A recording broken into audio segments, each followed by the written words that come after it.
처음에 국어가 5등급이 나온 거예요. 그래서 너무 충격을 받아서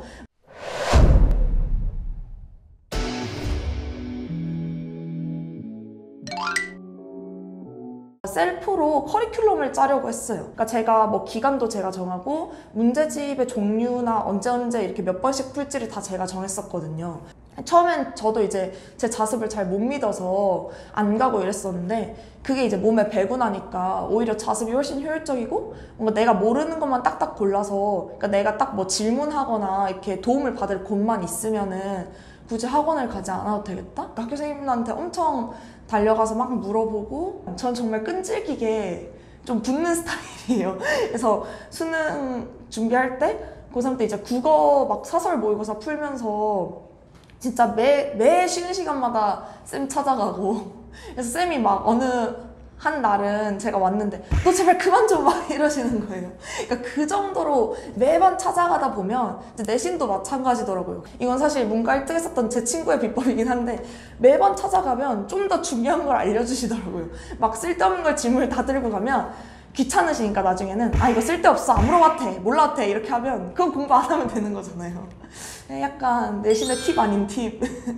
3년 내내 학원을 딱 한 개 정도 다니는 것 같아요. 공부를 할 때 약간 정해진 커리큘럼을 그대로 따라가 하는 것보다 제가 뭐 어떤 부분이 부족한지 스스로 항상 생각하고 그거를 좀 메꾸는 식의 좀 자율적인 공부 방법을 또 좋아하는 편이라서 고등학교 1학년, 2학년 때는 방과후 수업을 웬만하면 끝까지 참여하고 야자 심자를 꾸준히 하려고 노력을 했는데 밖에 나와 있으면 제가 뭔가 공부를 잘 안 할 것 같아서 차라리 학교에 좀 붙잡혀 있자 이런 생각으로 학교에 최대한 남아 있었는 것 같습니다. 방과후 수업을 진행하시는 분들이 다 학교 선생님인 학교 수업을 듣다가 잘 이해가 되지 않는 것들을 그분들께 바로 질문을 드릴 수도 있고 그리고 선생님들과 조금 더 친해질 수도 있고 이런 면에서 장점이 있었는 것 같습니다.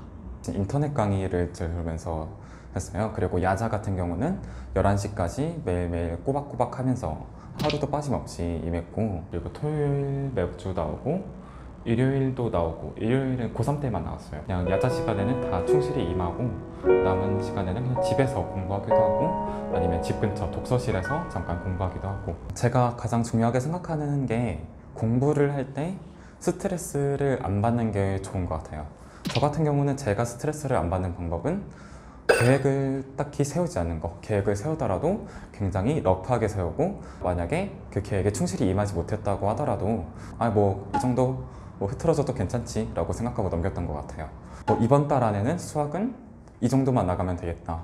국어는 이번 달 안에 이 정도만 하면 되겠다. 오늘은 국어를 몇 쪽부터 몇 쪽까지 이렇게 세우지 않고 한 달을 기준으로 한 달 안에 이만큼 나가겠다. 그 정도로 세웠던 것 같아요. 시험 기간에는 어쩔 수 없죠. 지금도 대학교 시험 기간에도 마찬가지로 스트레스 받으면서 공부하고 있어요. 스트레스를 안 받는 게 좋은 것 같아요. 근데 문과생한테 정말 중요하다고 생각을 해요, 수학이. 그러니까 뭐 요즘에는 그나마 국어가 엄청 변별력이 높아져서 중요성이 조금 나눠졌을 수 있는데 이 수능 볼 때 이제 수능은 그 표준 점수로 가잖아요, 대학을. 저도 이제 수능을 보고 나서 좋았던 게 그 수학이 표준 점수가 너무 높은 거예요, 다 맞고 나니까. 이게 보통 문과생들이 6점, 92점 이렇게 컷이 있다고 할 때 이제 몰려있는 그 부분이 있고 다 맞는 사람은 의외로 많이 없으니까 표준 점수가 확 올라가서 그 대입 그걸 돌려보면서 되게 기분이 좋았던 기억이 있어서 입시 전략상으로나 과목 특성상으로나 저는 수학이 굉장히 중요하다고 생각을 해요. 물론 대학별로 그 반영 비율이 다르겠지만 정시를 기준으로 말씀드릴 때 그 수학을 조금 더 비중이 높게 잡는 학교들이 많아요. 그리고 그거 외에도 사실 문과생들 중에서 그 수학이 싫어서 그 문과를 온 친구들이 어느 정도 있는 편인데 그런 친구들 사이에서 수학을 잘한다는 거는 굉장히 큰 메리트거든요. 그 개념을 좀 공부를 하고 관련된 문제들이 좀 이해가 되지 않을 때 그 부분들을 따로 제가 짤막짤막하게 메모를 남겨놓는다든지 해서 다음에 공부할 때 이 부분을 더 잘 이해할 수 있도록 그리고 이 부분을 더 유독 열심히 외워라 이런 식으로 좀 메모를 남겨놨습니다. 처음에 좀 되게 어려운 문제를 접하고 그거를 겨우겨우 이해해냈으면 그 다음날 그거를 한 번 더 다시 봤습니다. 한 3, 4일 정도 있다가 한 번 더 확인을 했고 그리고 그 다음은 일주일, 그 다음은 한 달, 그 다음은 뭐 2달 그러다가 뭐 수능 직전에 한번 확인하고 이런 식으로 공부를 했습니다.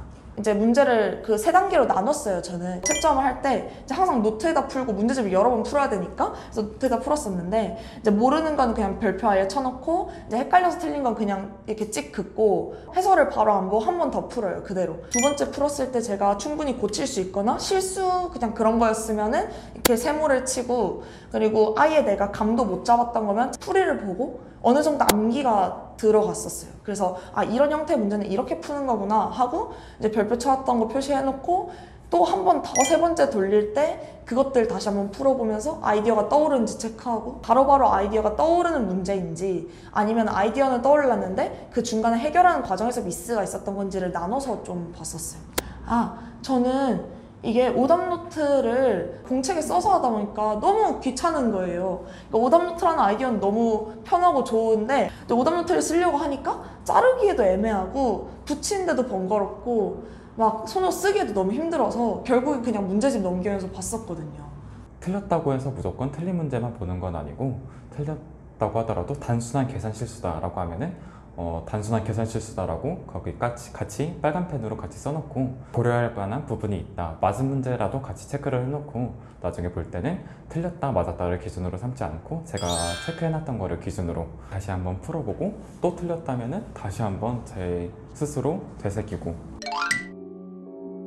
블랙라벨이 되게 어려운 문제가 많고 생각할 문제가 많더라고요. 사실 어려운 심화 문제집이라고 하면은 이게 실제로 나올 법한 문제가 아니라 좀 억지로 꼬아서 되게 괴랄한 문제들이 있을 수 있는데 블랙라벨 같은 경우에는 그게 좀 최소한으로 있었는 것 같고 그리고 거기에 약간 경찰대 기출문제, 뭐 사관학교 기출문제 등 실제로 어느 정도 인정받는 시험이잖아요. 그게 완전 사설보다는. 그렇게 해서 그런 문제들이 수록이 많이 돼 있어서 그게 좀 크게 도움이 되었는 것 같고 그리고 또한 블랙라벨도 마찬가지로 쌤과 비슷하게 그 이렇게 A, B, C 단계처럼 이렇게 단계가 좀 명확하게 나뉘어져 있는데 그거를 단계별로 풀면서 제 실력이 점점 조금 늘고 있구나 이런 것들이 느껴져서 좋았습니다. 수학의 정석을 너무 좋아해가지고 그래서 요즘에는 이제 잘 안 쓰더라고요 친구들이. 잠깐만 영업을 하자면 개념도 너무 설명이 잘 돼 있고 난이도가 많이 커버가 돼요. 그러니까 완전 심화 빼고는 어느 정도 문제풀이 수준이랑 개념까지 넓게 커버가 돼서 저는 한 수학의 정석을 각각 권마다 7, 8번 넘게 봤었어요. 고3 올라와서도 당장 나 그래도 개념 한 번 마지막으로 보고 가야겠다 해서 또다시 수학의 정석 했었고 네, 그 정도로 좋아합니다. 공부 같은 경우는 이제 결과가 곧바로 나오는 게 아니잖아요. 그래서 제 사촌 동생도 그런 소리를 많이 해요. 아 누나 그 막 국어 공부하는데 누나가 하란 대로 했는데 막 안 올라 막 이렇게 얘기를 하는데 그거는 사실 다 지나봐야 아는 거예요. 그러니까 고3 끝나고 수능이 끝나봐야 내가 이렇게 하는 게 맞았구나라는 걸 그때 가서 알 수 있으니까 뭔가 내가 당장 지금 열심히 하고 있다면 결과가 그렇게 눈에 급하게 안 보여도 좀 더 자기 자신을 믿고 네, 좀 더 길게 봤으면 좋겠습니다. 저 같은 경우는 관련된 전공서적을 읽기도 했어요. 고등학교 때 어떤 지역균형 선발 전형을 생각하고 있는 친구들한테 말을 해준다고 한다면 전공서적을 읽는 걸 교수님들이 되게 흥미로워하셨어요. 그 책에 대한 질문으로 대부분의 면접 시간이 총 10분 동안 절반 이상은 그 책에 대한 질문으로 사용됐던 것 같아요. 그래서 그런 책을 사용하면 되게 교수님들한테 좋은 인상을 줄 수 있지 않을까 생각합니다. 입시를 할 때 하나에 좀 치우치면 안 된다고 생각을 해요. 좀 수시, 정시 하나에 좀 편중되지 마시고 수시 공부도 하면서 정시도 어느 정도 준비하고 그런 식으로 공부를 하셨으면 좋겠고 그 중에서 내가 이 부분이 더 가능성이 있다 싶은 거에 조금 더 그 중점을 두시고 하나를 좀 버리시지 않으셨으면 좋겠어요. 지금 물론 조급하시고 좀 힘들겠지만 개념 공부를 조금 더 확실하게 하면은 그게 문제를 푸는데 큰 도움이 될 거라고 생각하고 그리고 계산 실수를 무조건 줄여야 된다고 생각합니다. 그리고 제가 생각했을 때 뭐 말하지? 이거 편집돼요. 좀 훈훈한 얘기를 아니요 없으면은 괜찮아요. 없으면 그냥 자연스럽게 마무리.